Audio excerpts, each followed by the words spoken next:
সঙ্গে বলা হতো জিরো জেনারেশন, মানে অন্তঃসারশূন্য জেনারেশন।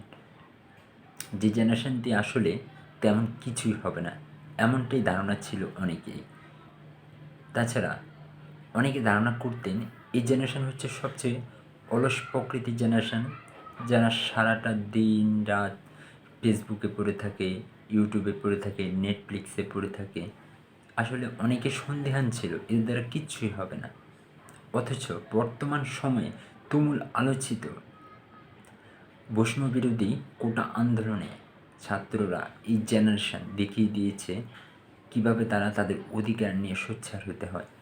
দেখেন, পুলিশ যতবার বাধা দিচ্ছে, তারা সমস্ত বাধা উপেক্ষা করে পুলিশের সামনে গিয়ে তাদের বুক পেতে দিচ্ছে। রংপুরের আবু সাইদ থেকে শুরু করে অসংখ্য ছাত্রছাত্রী এই আন্দোলনে শহীদ হয়েছে,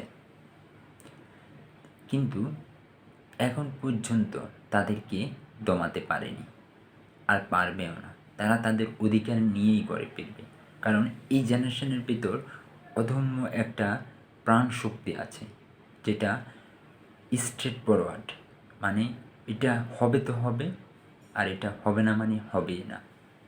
যার কারণে এই জেনারেশন নিয়ে অনেকেই ভবিষ্যৎ কোনো ভাবনা দিতে পারে না।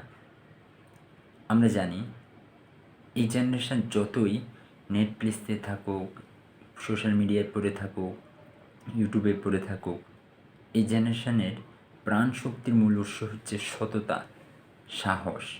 আর একটা মানুষ যদি সততা এবং সাহস নিয়ে অন্যায়ের বিরুদ্ধে কথা বলতে পারে, সোচ্চার হতে পারে, তাহলে তাকে কোনোভাবেই দমানো সম্ভব না।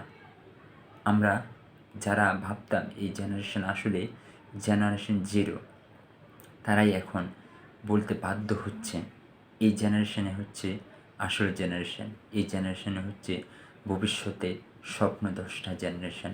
আর এই জেনারেশনে এই বাংলাদেশের ভার বহন করবে, এই বাংলাদেশের দায়িত্ব নেবে, মানুষকে মুক্তির আলো দেবে। ইনশাআল্লাহ, ইনশাআল্লাহ।